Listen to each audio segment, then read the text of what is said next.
Hello everyone, welcome back to my channel. If you are new here to my channel, my name is Core and I'm your BizTech nurse from Southeast England.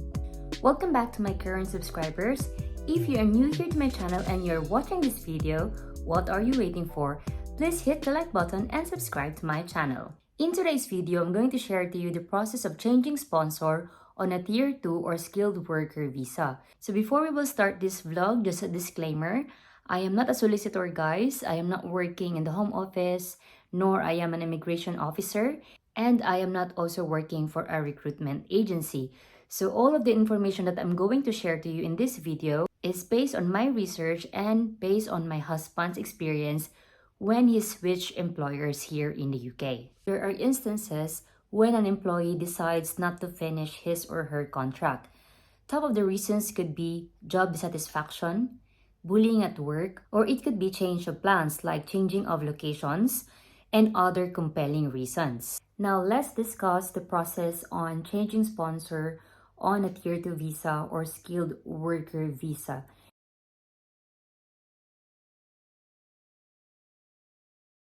So the number one thing that I would suggest for you to do is review your contract and focus on the clause about termination of employment, especially for those employees who are not planning to complete their length of employment as stated in their contract. So for example, your contract says you have to finish your employment with your current sponsor for 2 years or 3 years, but along the way, you're no longer happy with your working environment or you have other reasons. So go through your contract for you to have a better understanding on the company's policy on handing in notice. So other employers will allow like 4 weeks notice, but others can be up to 3 months notice. So apart from knowing our notice period, also check in your contract if there is a payment clause or deductions and reimbursement agreement. So since you are under a sponsorship visa, most of the expenses have been covered by your employer. So for example, for the nurses, your employer paid for your flight tickets from your home country going here to the UK, reimburse you for your English exam, for your CBT, and paid for your trainings until your OSCE. So if you decide not to finish your contract, there could be consequences. So you have to understand that by reading your contract.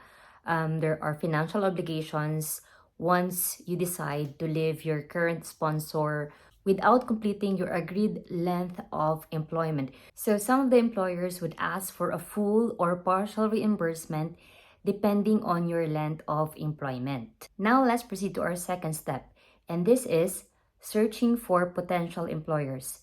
You have to ensure that these employers offer certificate of sponsorship since you are still on a Tier 2 or skilled worker visa. In looking for a new sponsor, it will be a plus factor if that new employer will cover for your visa application costs. They have joining bonus. They offer relocation allowance just in case your reason for changing sponsors because of relocation purposes. It's also an advantage if that sponsor pays for your NMC renewals. This is for the nurses. And lastly, but very rarely, if that new sponsor will cover for your obligation fees in your current employer. So that is what they called as buyout. Although it's very rare that you can find sponsors that would do that. But if you find one, you're very lucky. So once you find a potential employer, apply for that job. And don't forget to mention in your application that you are currently living in the UK and you are requiring a certificate of sponsorship. So the next step is to get interviewed. So if you are a successful applicant, you will receive an offer letter. So your potential employer will ask for these documentations. So you will need to submit a soft copy of your passport, your biometric residence permit or BRP card, your current certificate of sponsorship, and your NMC statement of entry. So that would be a proof that you are currently registered with the NMC as a qualified nurse here in the UK. In addition to that, they would also ask for the contact details of your referees to do their employment checks. Other documentations that they may request are proof of address, nursing diploma, and your professional registration certificate from your home country. So I'm just basing on my husband's experience. So these are the documents that he provided when he switched employers. It is crucial that you inform your new sponsor of your target date of employment with them, considering your notice period with your current employer. So if you were to ask me, when is the best time to submit your resignation letter? For me, I would rather wait for my certificate of sponsorship first before I decide to file my resignation letter.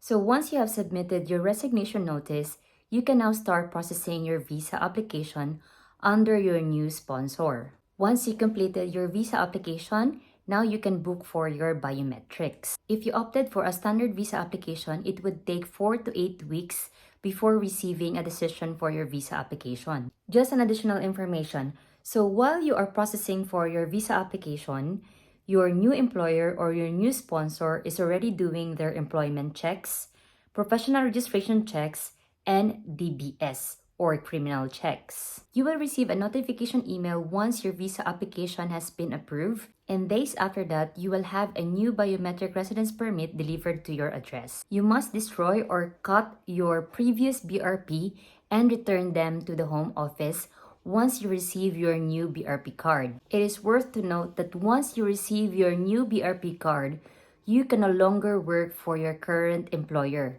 Notify your new employer that you already received your biometric residence permit so they can arrange your official start date of employment with them. Once everything is ready, you can now commence in your new job. Now let me share to you my husband's timeline from changing from one employer to another so you will have an idea how long it takes for you to transfer to a new sponsor. Just to let you know that this application happened pre-pandemic, so this was year 2019. So he applied for the job in November and he successfully passed the interview in December. So a week after his interview, he received his certificate of sponsorship. And on the third week of December, he submitted his resignation letter since it's only a 1-month serving notice for his previous employer. And he applied for his new visa on January 28. So if you're wondering why it took so long for him to apply for a new visa since he already got his certificate of sponsorship, so the reason behind was that we went for a holiday in the Philippines. So we completed our holiday first before he decided to apply for a new visa.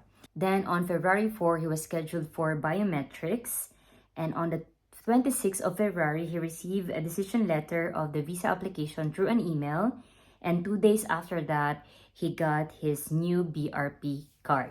So his new employer or new sponsor allowed us to settle in since we have relocated from Belfast, Northern Ireland to Reading, England. So his official start date of employment was March 10 of 2020. Now you have an idea how long it takes for you to transfer from one sponsor to another sponsor. So hopefully you have gained something from this vlog for today. If you find this valuable, please hit the like button and don't forget to share. Once again, thank you for watching this vlog. And if you're new here to my channel, guys, what are you waiting for? Please hit the like button and subscribe to my channel. I'll see you soon, guys. Bye-bye!